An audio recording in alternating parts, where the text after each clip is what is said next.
Dulu. Nah, kita mulai kelas hari ini di Jumat tanggal 24 Oktober 2025. Teman-teman boleh disiapin catatannya. Tapi ini tenang, ada recordingnya dan aku bakal upload juga file materinya itu di Google Classroom ya.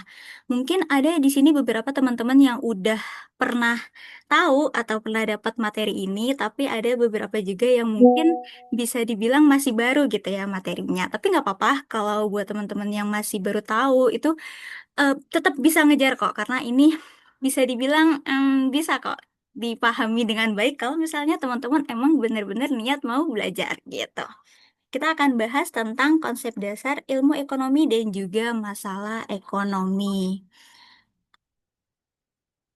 Nah, di sini aku ada buat beberapa pokok pembahasan, yaitu yang pertama ada pembahasan mengenai ilmu ekonomi, terus ada bahas mengenai kelangkaan, terus ada pembahasan mengenai kebutuhan manusia, alat pemenuhan kebutuhan, skala prioritas, terus ada biaya peluang atau opportunity cost, sama ada juga prinsip dan juga motif ekonomi. Nah, kita mulai di pembahasan mengenai ilmu ekonomi dulu.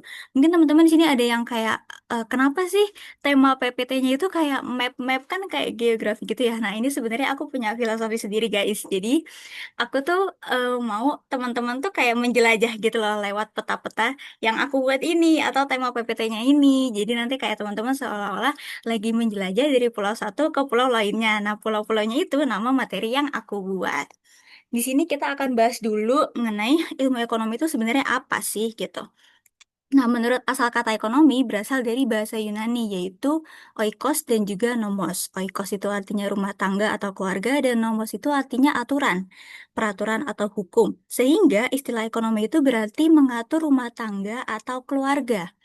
Nah, dalam kegiatan mengatur rumah tangga atau keluarga gitu ya, manusia itu kan selalu berusaha atau kita ya sebagai seseorang itu selalu berusaha untuk mencukupi kebutuhannya, baik itu berupa barang ataupun jasa agar mencapai kemakmuran atau kesejahteraan gitu. Ibaratnya teman-teman di sini atau anggaplah ambillah keluarga teman-teman gitu ya, keluarga teman-teman di sini tuh berusaha untuk memenuhi kebutuhan masing-masing gitu kan biar keluarganya pun bahagia sejahtera gitu. Nah, makanya kenapa ilmu ekonomi ini bisa dibilang sebagai ilmu yang mempelajari bagaimana cara manusia itu untuk memenuhi kebutuhannya dengan sumber daya yang terbatas gitu. Oke, aku lanjut dulu. Teman-teman di sini bisa santai aja, nggak usah terlalu terburu-buru nyatatnya. Nanti aku share juga materinya di Google Classroom. Dan materi yang aku share di Google Classroom itu aku usahain lebih lengkap dibandingkan yang aku share saat ini gitu. Jadi biar teman-teman bisa baca ulang kalau misal males dengerin recordingnya. Nah, di sini aku ada bikinin bagan untuk pembagian dari ilmu ekonomi sendiri. Nah, di sini bisa dilihat ilmu ekonomi itu dibagi jadi dua, ada ekonomi positif dan juga ada ekonomi normatif. Nah, ekonomi positif ini ada lagi nih namanya ekonomi deskriptif. Nah, dari ekonomi normatif ini juga ada lagi namanya ekonomi terapan. Nah, tiba-tiba dari ilmu ekonomi ini langsung ada yang namanya teori ekonomi. Nah, dari teori ekonomi ini muncul lagi nih dua, ada yang namanya ekonomi mikro dan juga ekonomi makro.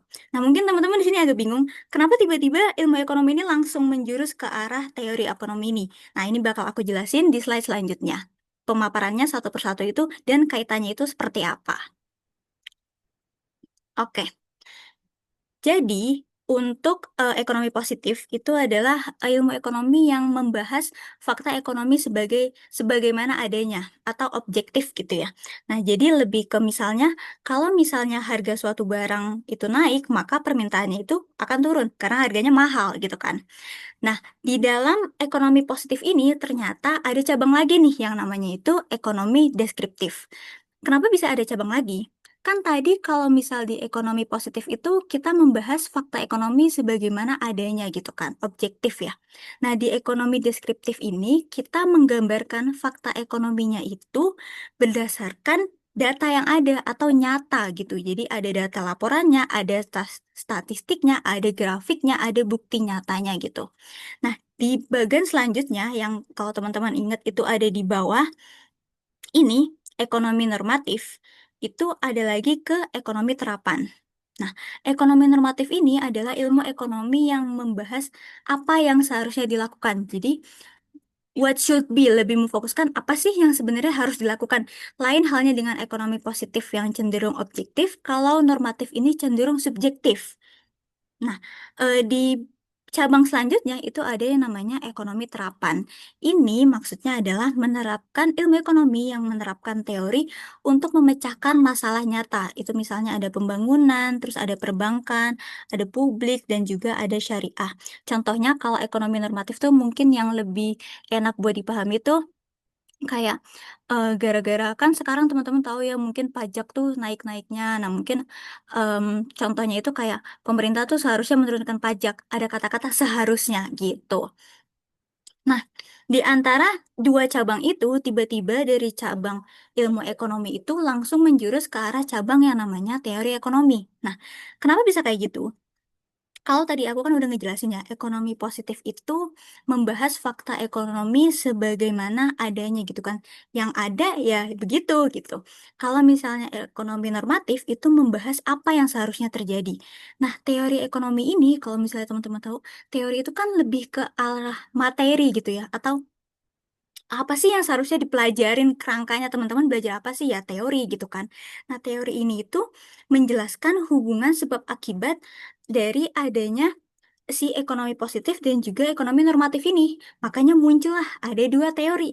Yang pertama itu ada teori namanya mikroekonomi, itu yang lingkupnya kecil bisa dilihat dari kata-katanya mikro, dan juga ada yang namanya makroekonomi yang artinya besar gitu kan bisa dilihat dari kata-katanya makro. Kalau mikroekonomi sendiri ini lebih fokusnya ke seperti individu, perusahaan, atau simpelnya teman-teman tahu pasar, jual beli antar pedagang di pasar. Itu contoh simpelnya. Kalau makroekonomi itu kayak perekonomian secara keseluruhan. Di pemerintah itu contohnya kayak inflasi, terus ada GDP. Kalau teman-teman tahu, terus ada pendapatan nasional, pertumbuhan dan perkembangan ekonomi yang kayak gitu-gitu yang secara nasional atau lingkupnya itu memang pemerintah gitu. Mungkin aku lanjut dulu, teman-teman tenang dulu. Nah, selanjutnya kita akan ngebahas tentang yang namanya kelangkaan. Kan tadi aku udah ngejelasin kalau misalnya ilmu ekonomi itu membahas bagaimana cara seseorang atau cara manusia itu untuk memenuhi kebutuhannya berdasarkan sumber daya yang ada gitu ya. Nah, kan kita tahu ya kalau misalnya kebutuhan kita ini banyak ya, malah justru keinginan kan yang banyak. Tapi di sini kayaknya kita tuh lebih butuh sesuatu gitu nggak sih? Anggaplah kebutuhan deh, walaupun emang keinginan nggak sih yang lebih banyak. Nah, kebutuhan kita itu lebih banyak, tapi ternyata sumber daya yang kita punya itu tuh terbatas. Sumber daya yang ada itu tuh terbatas. Nah, ini salah satu masalah penting yang ada di dalam ekonomi. Nah, di sini namanya itu adalah kelangkaan atau scarcity. Kelangkaan adalah kondisi di mana manusia itu memiliki sumber daya ekonomi yang terbatas untuk memenuhi kebutuhan yang tidak terbatas. Contohnya, misalnya anggaplah ada orang yang namanya Budi. Budi ini butuh misalnya dia butuh laptop, misalnya dia mau kuliah gitu kan, nah dia butuh laptop nih.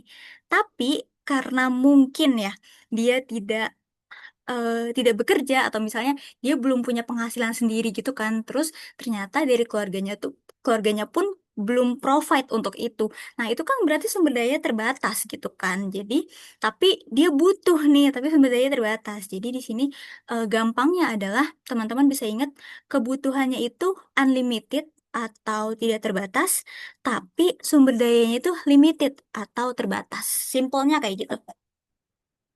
Nah, dari penjelasan aku mengenai kelangkaan sebelumnya, di sini ada nih beberapa faktor-faktor yang menyebabkan terjadinya kelangkaan atau scarcity ini.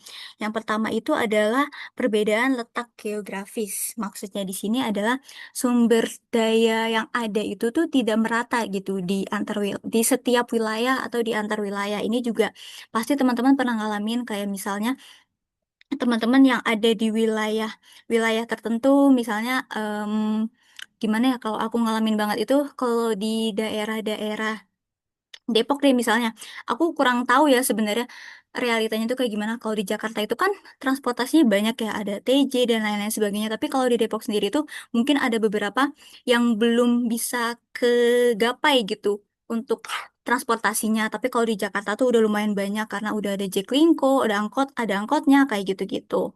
Nah, yang kedua itu adalah pertumbuhan penduduk.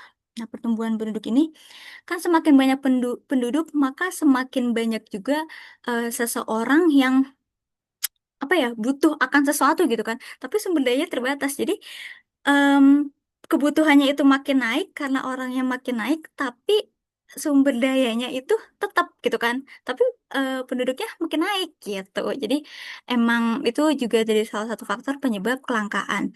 Nah, yang ketiga itu adalah kemampuan produksi. Maksudnya di sini adalah tenaga kerja, dari segi tenaga kerja, terus dari segi modalnya, sama dari segi teknologinya itu mungkin masih terbatas gitu di beberapa wilayah. Yang keempat itu adalah perkembangan teknologi. Ini agak nyambung sama yang kemampuan produksi.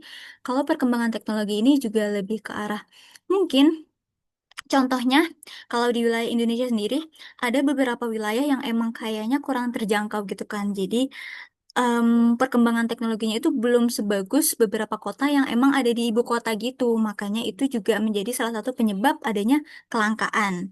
Dan yang terakhir itu adalah bencana alam. Bencana alam ini, karena adanya bencana alam ini kan berarti ada beberapa sumber daya yang mungkin bisa dibilang hancur gitu kan. Nah, ini juga jadi salah satu faktor penyebab kelangkaan karena dia sifatnya itu mengurangi ketersediaan sumber daya alam gitu. Kan seperti yang teman-teman tahu kalau misalnya sumber daya itu nggak cuma ada yang buatan tapi juga ada yang alam gitu ya. Oke, kita lanjut. Nah, ini masih ada kaitannya. Oh ya, aku mau sekalian jelasin singkat juga kalau misalnya semua materi pokok pembahasan yang aku jelasin ini saling berkesinambungan satu sama lain. Jadi aku harap teman-teman bisa narik garis merahnya atau red line-nya kalau misalnya ternyata berkesinambungan nih satu sama lain. Walaupun nanti di akhir pun juga bakal aku simpulin gitu loh gimana. Kan tadi aku udah ngejelasin kalau misalnya ekonomi itu ngomongin kebutuhan manusia yang tidak terbatas, tapi sumber dayanya itu terbatas ya. Nah, di sini aku mau bahas yang dari sisi kebutuhannya dulu nih. Ternyata kebutuhan itu kalau diklasifikasikan lagi, itu ternyata ada banyak. Ada yang menurut intensitasnya, ada yang menurut waktu pemenuhannya, ada yang menurut sifat, dan juga ada yang menurut subjeknya. Kebutuhan itu bisa dibilang kayak misalnya teman-teman kan sekarang mau kuliah nih. Nah, berarti mungkin teman-teman butuh laptop. Nah, itu bisa dibilang kebutuhan nih. Yes, betul. Nanti materinya aku kirim ke GCR ya. Oke. Nah, butuh laptop. Nah, itu salah satu kebutuhan. Nah, kalau kita klasifikasikan, misalnya yang menurut intensitasnya, itu ada kebutuhan primer, kebutuhan sekunder, kebutuhan tersier. Mungkin teman-teman udah agak nggak asing ya sama kata-katanya. Primer itu yang kebutuhan pokok, kalau kebutuhan sekunder itu kebutuhan yang nggak terlalu penting, nggak kayak primer, tapi somehow itu jadi penting gitu. Dan kalau kebutuhan tersier itu yang bisa dibilang barang-barang mewah gitu kan. Nah, kalau misal kebutuhan primer itu tuh ada sandang, pangan, papan nih, makanan pokok, sembako dan lain sebagainya kan. Karena kita kan sangat amat butuh makanan gitu. Dan yang kebutuhan sekunder itu contohnya kayak pakaian, baju gitu. Terus kalau tersier itu lebih ke contohnya mobil, terus ada motor-motor mewah kayak gitu. Nah, kalau menurut waktu pemenuhannya, ini juga mungkin udah agak kegambar ya di teman-teman semua. Yang pertama itu ada sekarang, yang artinya urgent banget nih, teman-teman butuhnya sekarang banget nih. Terus yang kedua itu ada yang akan datang, jadi kebutuhannya itu masih nanti. Kalau misalnya teman-teman butuhnya itu di masa yang akan datang. Contohnya, kan teman-teman mau kuliah nih. Nah, nanti kira-kira nih kalau misalnya ternyata aku mau masuk jurusan akuntansi nih misalnya. Aku mau masuk akuntansi nih. Oh, kira-kira aku butuh apa ya? Kayaknya aku butuh buku akuntansi deh. Nah, itu kan namanya kebutuhan dia yang akan datang kan. Atau kayaknya aku butuh beli laptop deh, soalnya akuntansi kan pakai Excel. Nah, itu kebutuhan yang akan datang karena nanti kan sifatnya. Nah, yang ketiga itu adalah tidak terduga. Jadi, ternyata gak disangka-sangka teman-teman tuh butuh itu. Padahal sebenarnya belum direncanakan atau belum ada plan untuk beli itu dan awalnya tuh nggak butuh, tapi tiba-tiba butuh banget gitu. Dan yang terakhir itu adalah sepanjang waktu. Sepanjang waktu ini ya contohnya kayak misalnya teman-teman butuh makanan, itu kan sepanjang waktu ya karena kita perlu makan gitu. Dan yang ketiga itu menurut sifatnya. Di sini ada dua, jasmani sama rohani. Kalau jasmani itu lebih ke arah fisik, kayak kesehatan badan kita, terus juga pokoknya lebih ke arah fisik, kesehatan badan, terus kebersihan badan, dan lain sebagainya. Kalau rohani itu lebih ke arah mungkin bisa dibilang mental gitu ya. Jadi kayak misalnya contoh kebutuhan yang rohani itu tuh kayak teman-teman butuh healing karena stres. Nah, itu salah satu kebutuhan rohani karena itu kan mempengaruhi mental teman-teman ya kayak buat refreshing dan lain sebagainya gitu.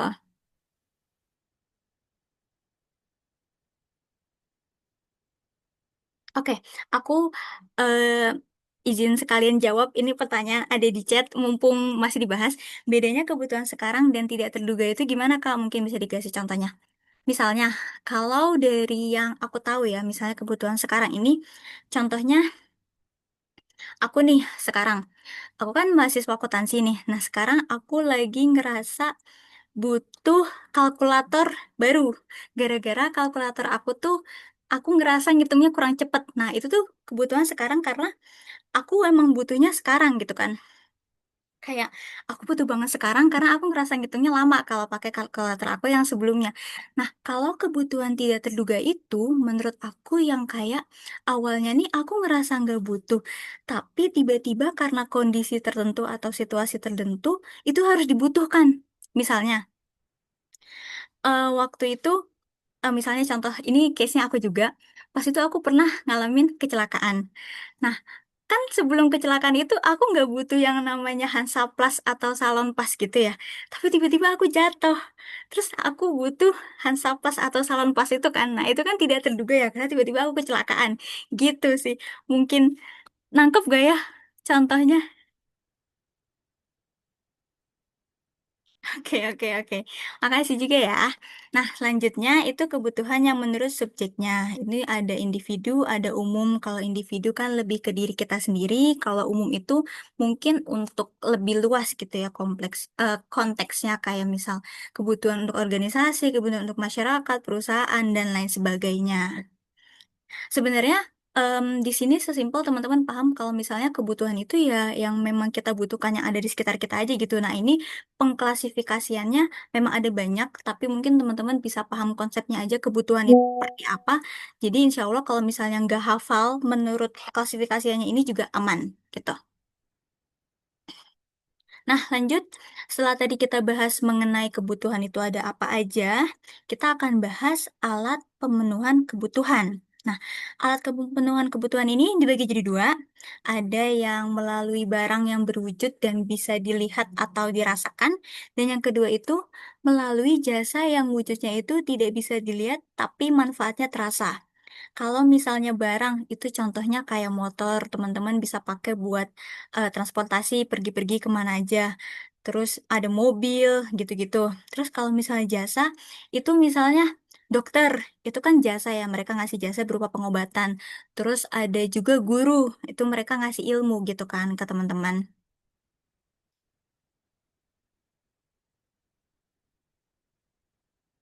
Yes, bener banget ya, Claudia, guru. Mm-mm. Oke, kita next. Nah, iya montir tuh juga mereka kan ngasih jasa yang benerin motor gitu kan.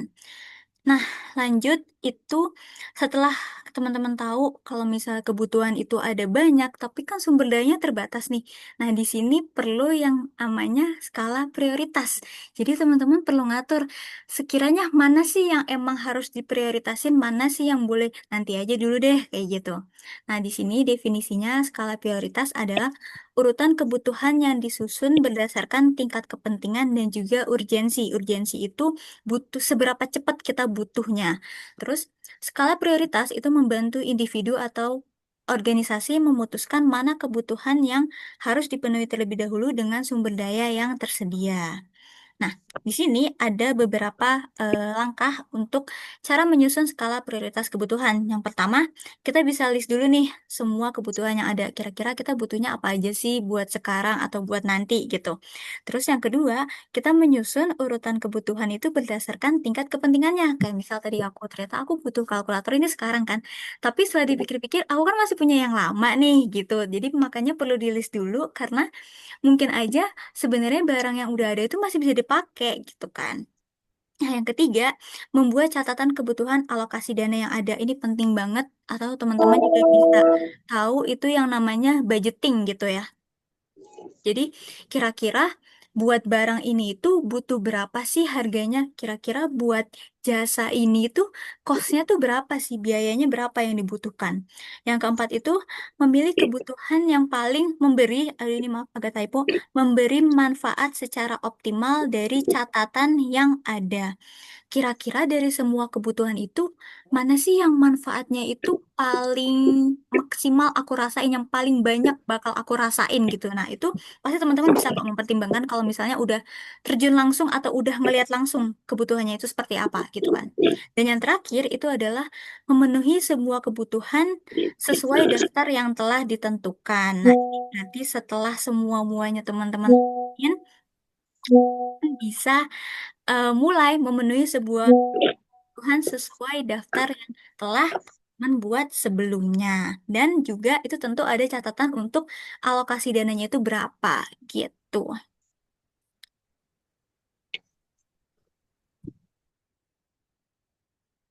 Oke, aku lanjut.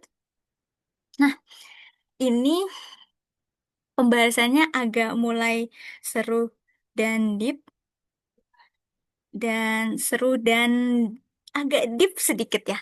Ini pembahasan mengenai biaya peluang atau opportunity cost. Nah, biaya peluang itu adalah biaya yang timbul saat memilih suatu pilihan di antara beberapa alternatif pilihan.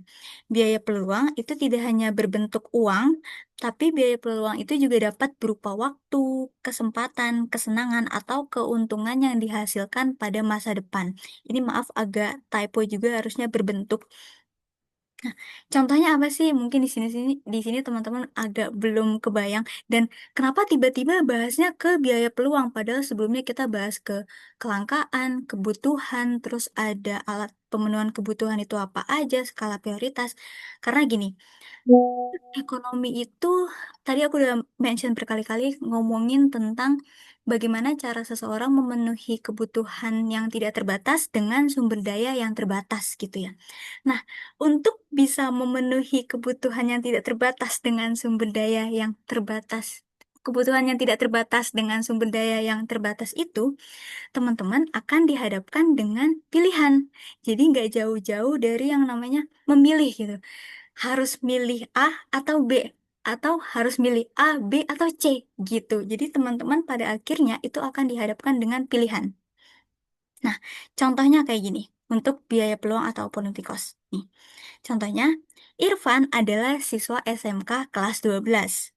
Saat ini, dia dihadapi oleh dua pilihan, yaitu melanjutkan kuliah atau bekerja di toko pamannya dengan gaji 3 juta rupiah per bulan. Jika Irfan memilih untuk kuliah, maka dia akan kehilangan kesempatan untuk menerima gaji 3 juta.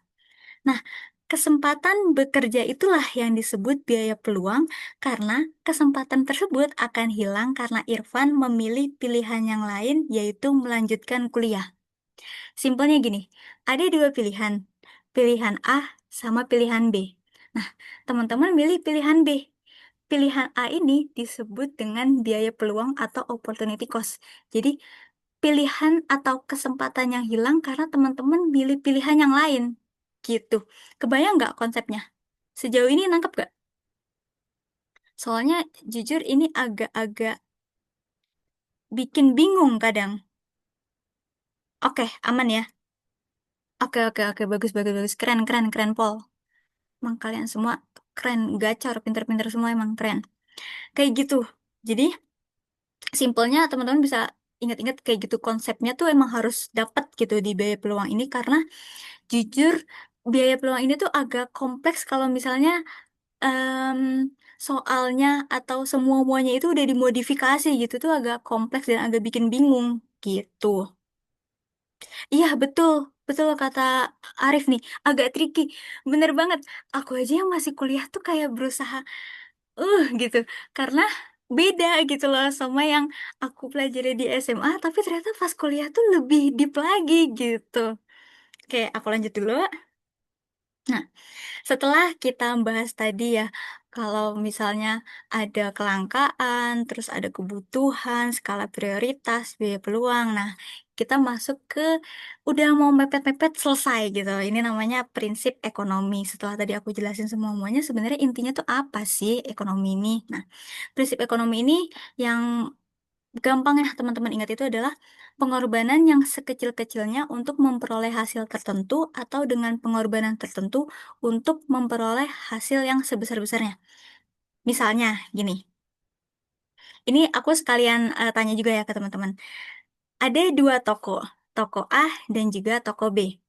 Di dua toko ini sama-sama jual iPhone 17 yang terbaru nih. Nah, di toko A ini jual iPhone 17-nya itu dengan harga 12 juta misalnya. Dan di toko B ini jual iPhone 17-nya dengan harga 15 juta.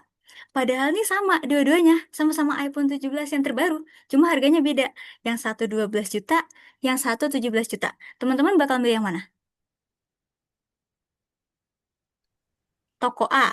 Oke, berarti yang 12 juta ya.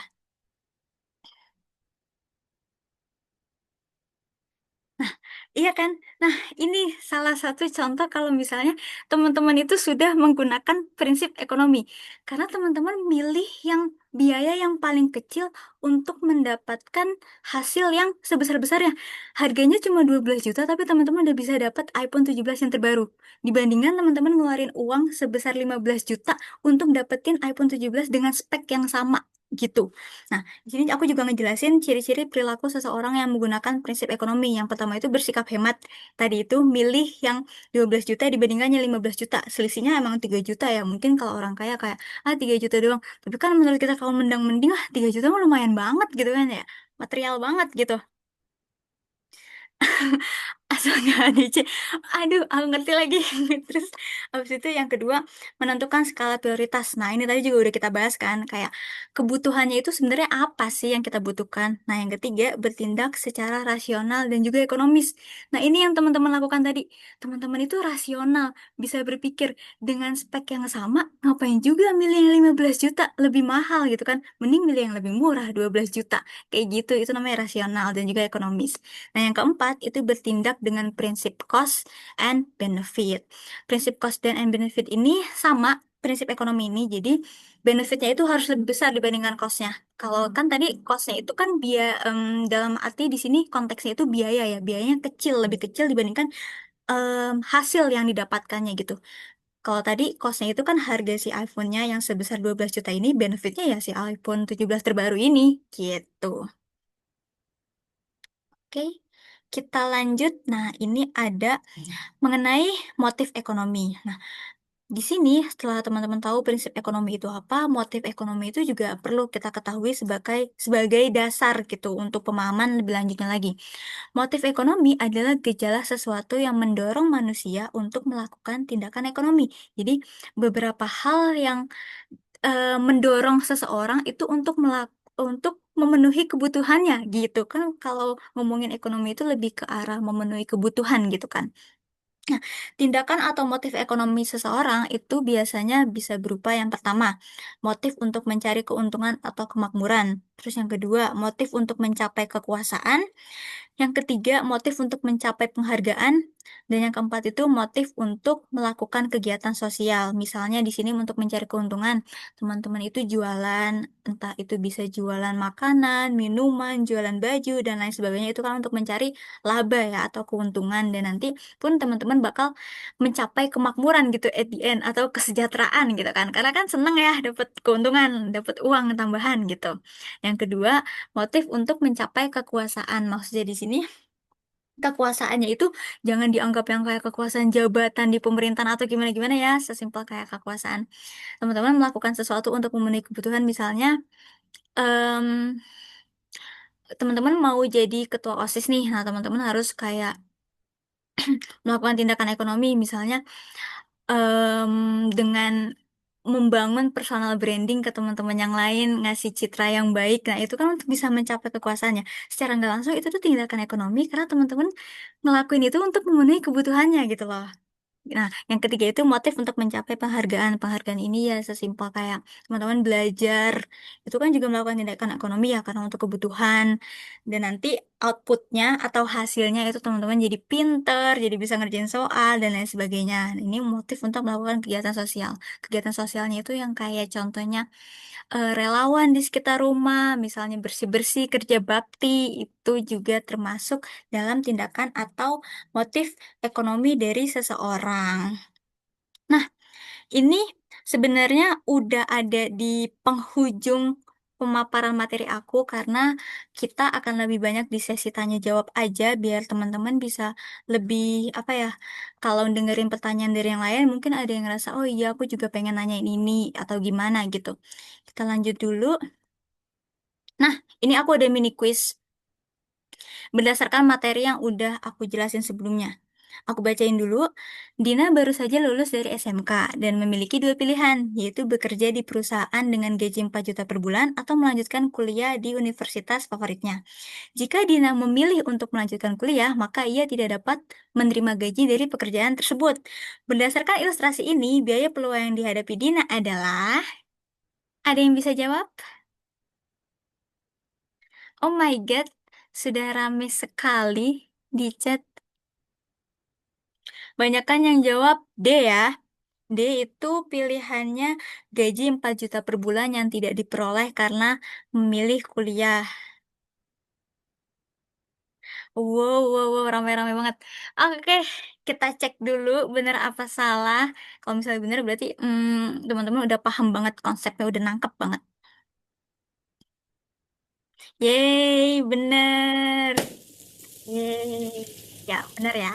Kan gaji 4 juta per bulan yang tidak diperoleh karena memilih kuliah. Kayak yang aku jelasin tadi, opportunity cost itu biaya yang emang ditinggalkan karena memilih alternatif yang lain gitu kan. Di sini kan Dina dihadapin dua pilihan, mau kuliah atau kerja dengan gaji 4 juta. Tapi dia memilih untuk melanjutkan kuliah, maka dia kehilangan kesempatan untuk mendapatkan si 4 juta dari hasil pekerjaannya itu. Oke deh, ini sebenarnya udah habis materi dari aku. Pas ya, pas banget karena kebetulan waktunya agak terbatas ya teman-teman, biar nggak kemalaman juga gitu. Kita akan lanjut ke sesi tanya jawab. Nah, teman-teman, adakah yang ingin bertanya? Boleh banget di kolom chat. Boleh langsung banyak aja pertanyaannya, nggak apa-apa. Nanti aku pilih gitu. Karena sepertinya nggak bisa dijawab semua gitu.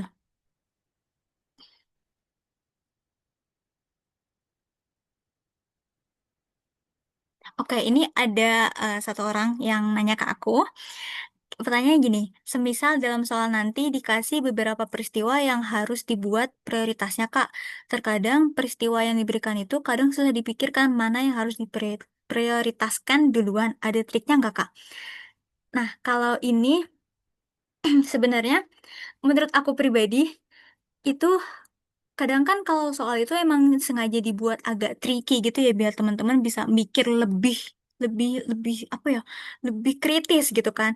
Nah teman-teman di sini mungkin bisa ngelihat dari konteks maksud si soalnya. Misalnya ada si Si Budi merupakan seorang siswa SMK kelas 12 jurusan multimedia. Dihadapkan dengan beberapa pilihan. Yang pertama, membeli laptop baru yang digunakan untuk praktek pada untuk ujian praktek. Terus yang kedua, membeli sepatu baru karena sepatu yang lama sudah mulai rusak. Yang ketiga apa? Mungkin gitu. Nah, itu menurut aku mungkin triknya itu adalah teman-teman bisa ngelihat kira-kira si orang ini tuh apa sih yang paling dibutuhin dilihat dari biasanya kan kalau soal itu ngejelasin ya dia ini apa, terus kayak dia kelas berapa. Kadang kan kayak gitu ya. Nah, teman-teman bisa lebih coba dicermati di bagian itunya gitu. Jadi bisa dapat jawabannya itu apa untuk prioritasnya gitu, untuk nyusun skala prioritasnya. Kejawab nggak ya Felix kira-kira? Oke, thank you ya sudah bertanya.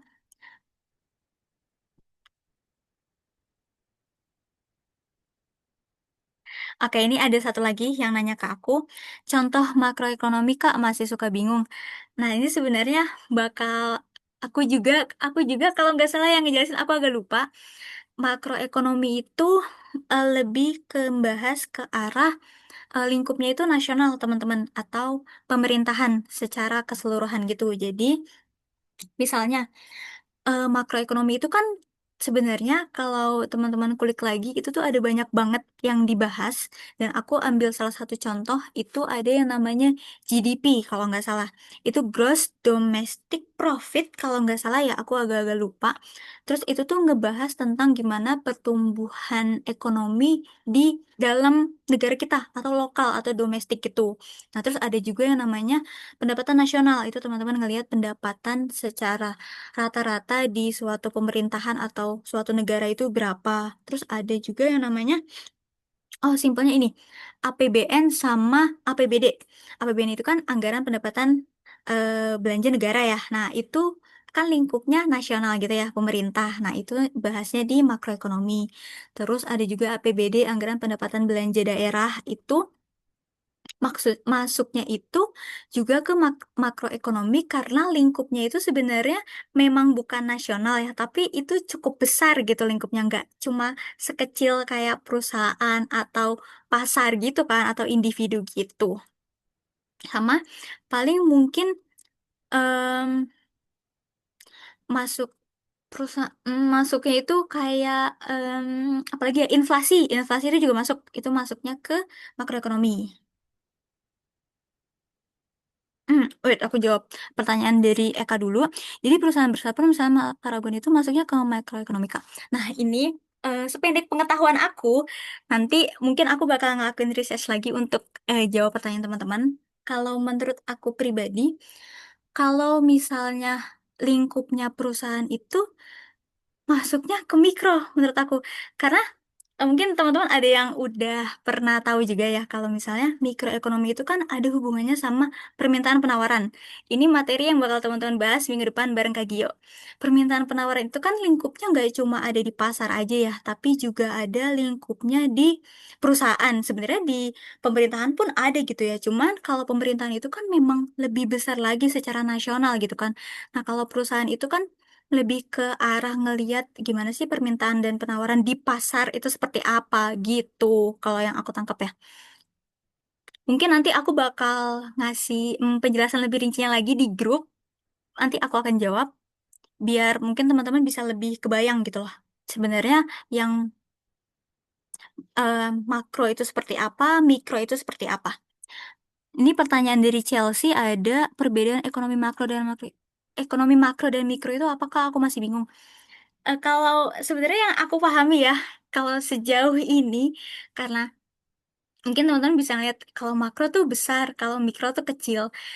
Sebenarnya, menurut aku itu ngelihatnya dari scope-nya, scope atau ruang lingkup pembahasannya aja. Kalau misalnya mikro itu lebih ke arah yang kecil-kecil kayak antara pedagang satu sama lain jual beli di pasar. Tapi kalau misalnya makro itu lingkupnya lebih luas, kayak selain pemerintah, ini mungkin juga masuk ke makro itu ada yang namanya perdagangan internasional. Jadi ada kayak hubungan antara negara yang bila bilateral, ada multilateral, kayak gitu-gitu.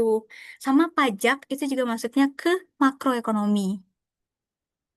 Gitu, kira-kira kebayang nggak ya? Nanti aku bakal jawab lebih lengkapnya di di grup ya. Kalau misalnya kayaknya research aku harus lebih mendalam lagi gitu. Yes, bener, ekspor impor. Aku lupa mention. Bener-bener, ekspor impor itu masuk makro. Bener-bener, bener. Wait, aku jawab pertanyaan ini ada yang nanya di chat pribadi ke aku. Ekonomi makro ada hubungan ekonomi negara luar juga nggak, Kak? Ada.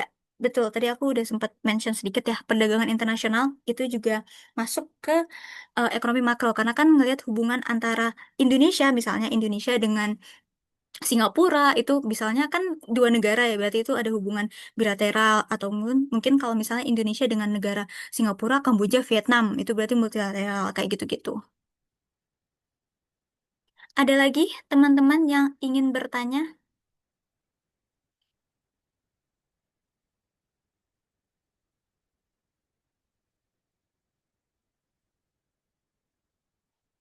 Oh iya, aku mau nanya juga deh sekalian ke teman-teman.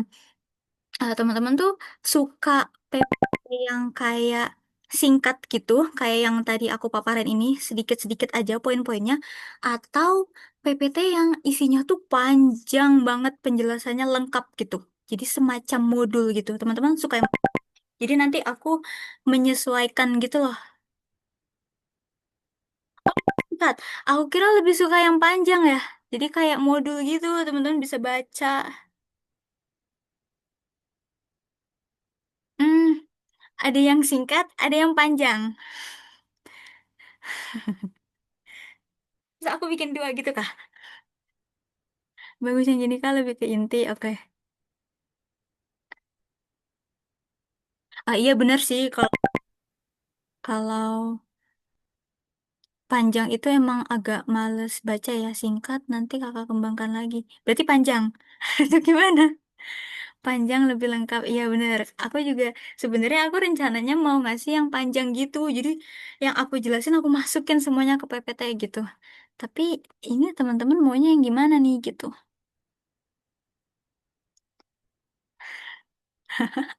Fitri, stop deh. Singkat aja kata-kata hari ini maksudnya. Oke, bahasanya lebih mudah-mudah aja kak, jangan baku banget. Oke, noted, noted, noted. Oke, noted. Terus yang ringkas, oke. Panjang, singkat, tapi ada penjelasan seuprit. Oke, oke, oke, oke.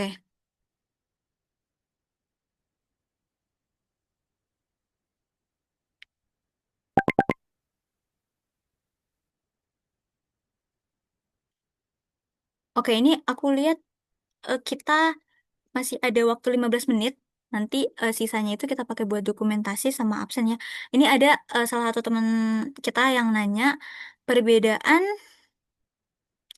perbedaan apa tadi aku lupa. Aduh, maaf banget aku lupa. Perbedaan teori ekonomi salah ilmu ekonomi normatif dan juga positif. Wait, aku balik ke slide yang awal dulu aja. In case butuh di ulas hilang gitu.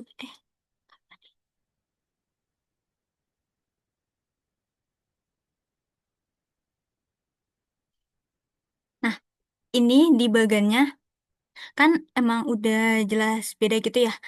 Kalau misalnya buat gampangnya, gampang dimengertinya, kalau yang ekonomi positif itu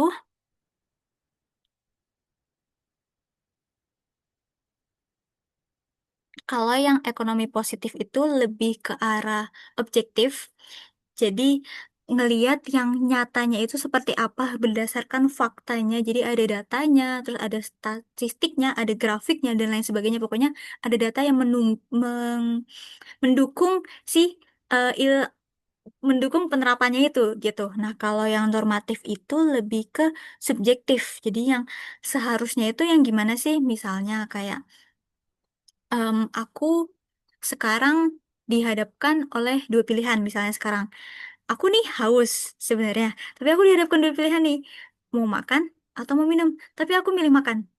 Kan aku haus ya, seharusnya aku minum kan. Nah, yang kayak gitu, subjektif gitu loh. Kayak, kan harusnya aku minum gitu kan, bukan makan karena aku haus. Nah, jadi lebih ke subjektif, bukan berdasarkan fakta atau aslinya gimana gitu loh.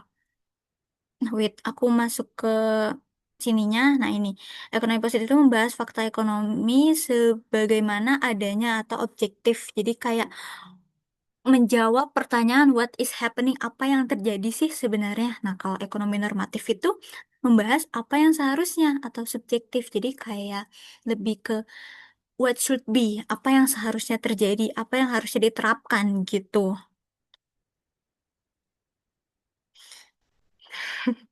Fitri, aku sering kan mau mandi malah ngambil piring. Ada aja. Kira-kira udah kebayang belum ya? Siapa yang nanya ya? Aduh, maaf banget. Ketimbun di atas pertanyaannya. Oh ya, Elistia, udah kebayang belum ya?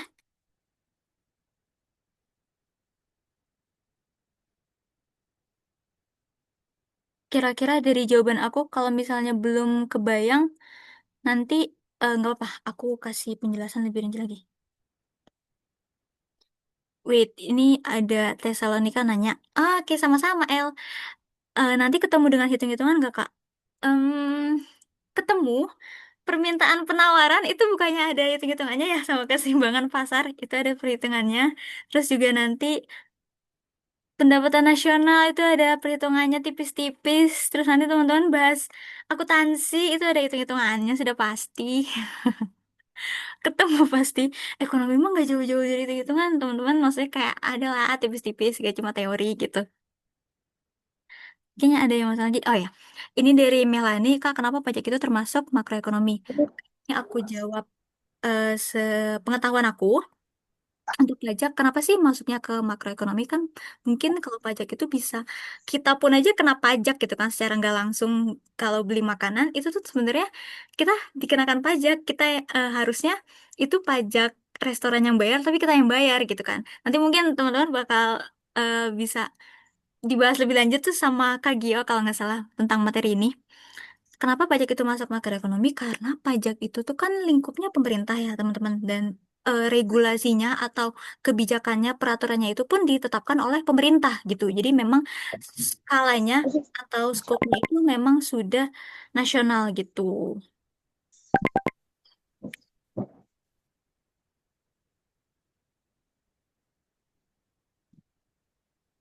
Oke, wait, aku sambil baca-bacain lagi.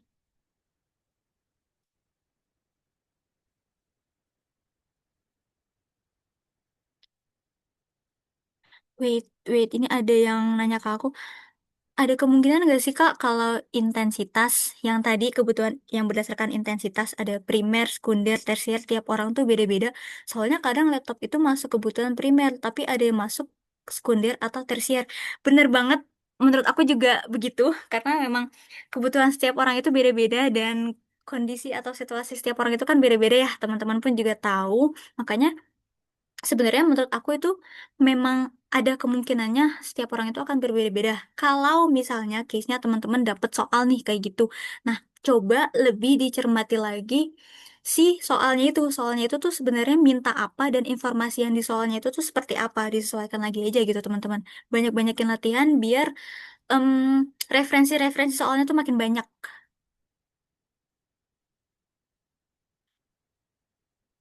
Oh, Anggun kamu linjur. Berarti dari IPA. Oh, Fitri nanya sampai ke materi jurnal akuntansi nggak, Kak? Masuk, kan nanti ketemu sama aku lagi akuntansi. Kak, kalau misal mau nanya tugas akuntansi, boleh nggak ya? Boleh, boleh, boleh, boleh. Boleh, kalau misal, boleh tanya di grup, boleh tanya ke aku, boleh, by PC. Nanti aku sekalian belajar lagi juga. Karena aku udah... Felix, kamu seneng banget ya belajar akuntansi? Emang keren. Aku aja yang kuliah akuntansi udah kayak, aduh, aduh.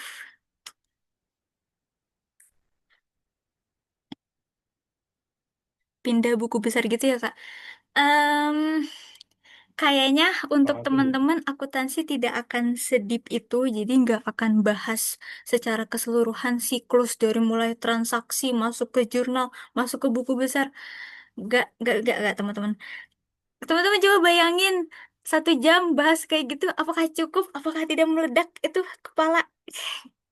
Aku sih nggak masuk ya kalau 1 jam. Aku belajar BB pas sekolah nangis. Ya, aku juga loh jujur. Ini aku jadi cerita dikit. Aku pas semester 1 tuh, kan aku IPS ya. Nah, terus di kampus aku tuh ternyata banyak banget anak-anak SMK akuntansi. Terus aku kayak ngerasa, aku bisa nggak ya ini ngikutin? Aku ekonomi, aku kan akuntansinya nggak terlalu banyak, tapi tiba-tiba kayak, hah, akuntansi, semua serba akuntansi. Oke, aduh aku bisa nggak? Aku sampai nangis-nangis, kayak ngerasa, aduh pas aku salah jurusan, aku sampai kayak gitu-gitu. Tapi ternyata aku survive guys sampai semester 5.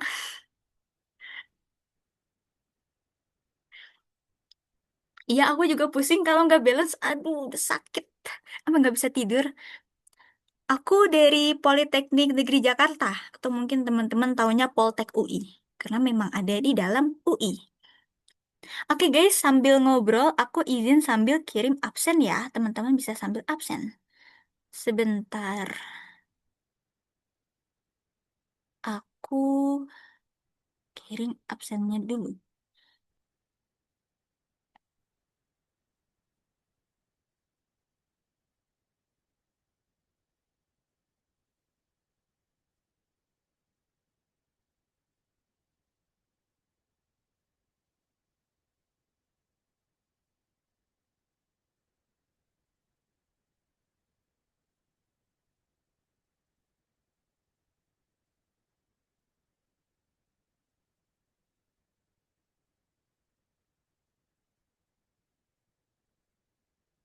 Oke, bisa diklik gak ya? Bisa diisi nggak? Kalau misalnya nggak bisa, boleh kabarin aku, biar nanti aku coba cek lagi. Takutnya aku salah kirim link atau gimana. Wait, wait. Aku sambil bacain chat.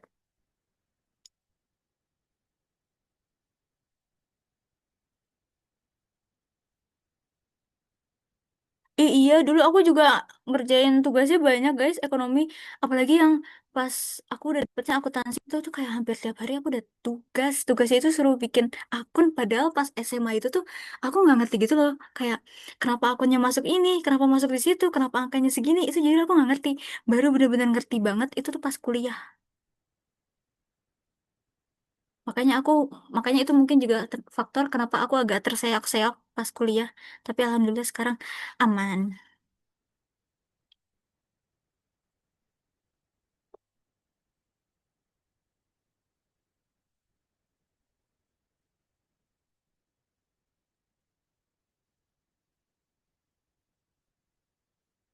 Teman-teman boleh sambil diisi ya absennya. Oh iya, aku mau sekalian nanya dong, boleh nggak teman-teman share kesan pesan kelas malam ini bareng sama aku buat dokumentasi aku juga. Nanti kita foto bareng gitu ya guys, dokumentasi.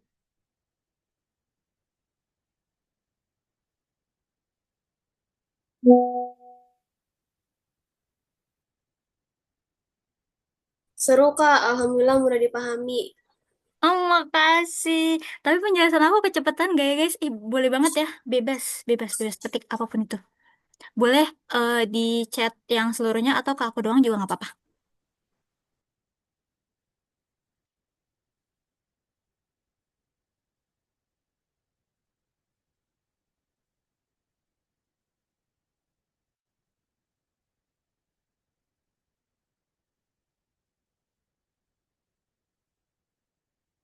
Makasih loh, aku terharu banget.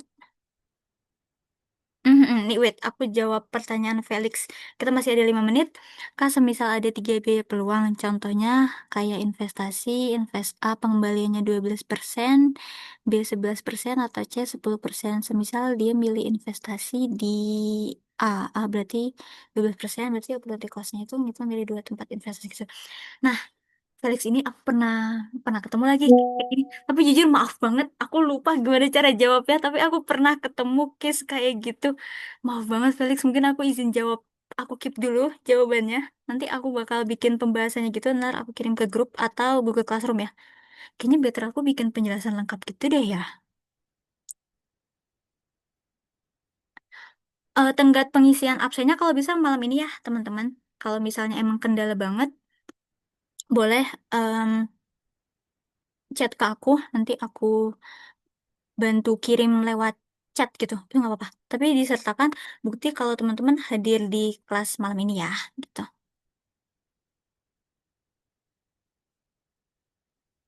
Tapi seru Kak, kalau nggak seimbang ada tantangan hidup gitu. Arif, ya Allah, aku mah, aku sih maunya yang balance-balance aja ya, soalnya, uh, uh, aku udah capek banget dah. Kalau udah nggak balance tuh, nggak bisa tidur.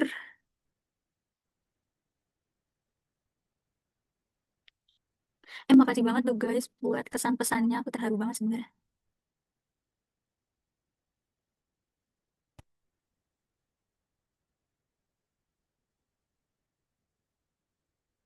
Ayo mau jalan IG, boleh banget, boleh banget. Wait, IG aku.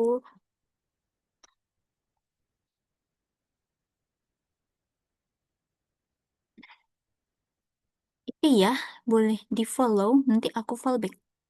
Kalau aku tahu teman-teman siswa BBP, pasti aku follow back kok.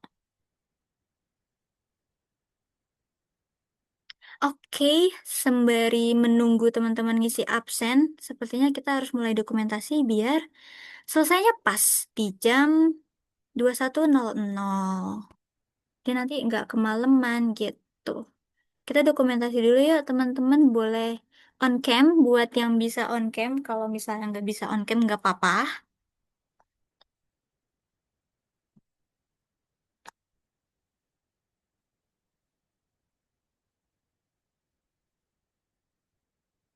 Oh my God, teman-teman beneran merhatiin ya. Makasih banget sudah memperhatikan kelas malam hari ini. Aku apresiasi banget teman-teman, keren banget. Padahal udah malam tapi masih semangat buat belajar. Semoga teman-teman berhasil mencapai impiannya masing-masing ya. Keren-keren banget. Amin, amin. Oke, nanti aku fallback ya. Sip, sip, sip.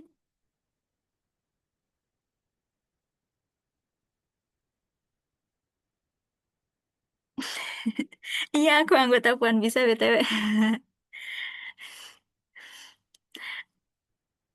Oke, aku izin SS ya guys. Yuk, senyum, kasih senyum terbaiknya boleh. Ini ada 3 slide di aku. Jadi teman-teman boleh di hold dulu.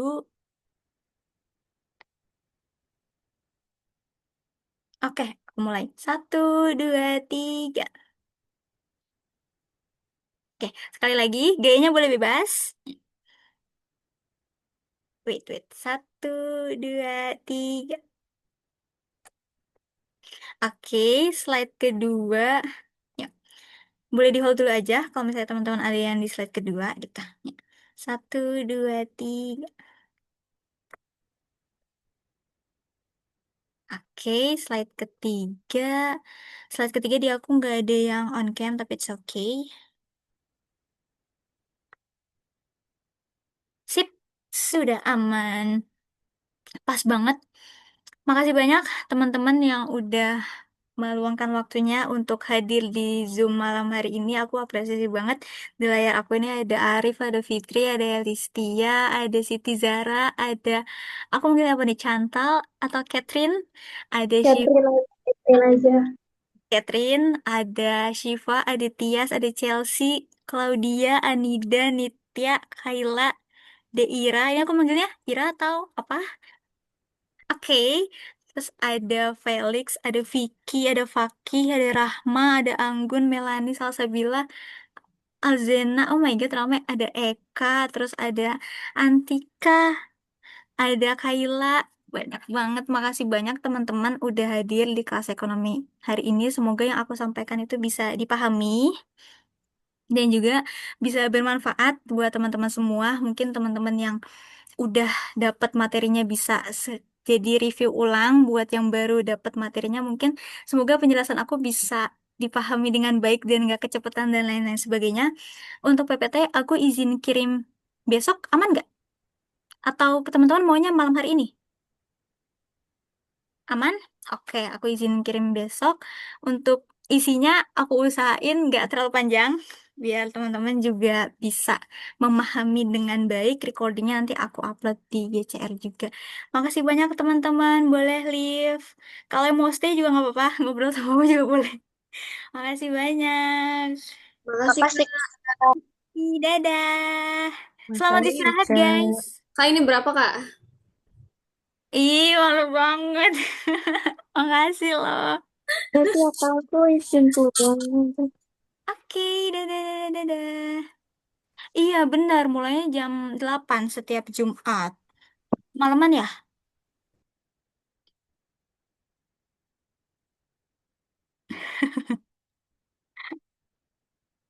Oh, mau tebak-tebakan nih. Boleh deh, kalau masih semangat nah. Aduh, lagi malas lah tebak-tebakan, lagi dingin, Kak. Gak apa-apa.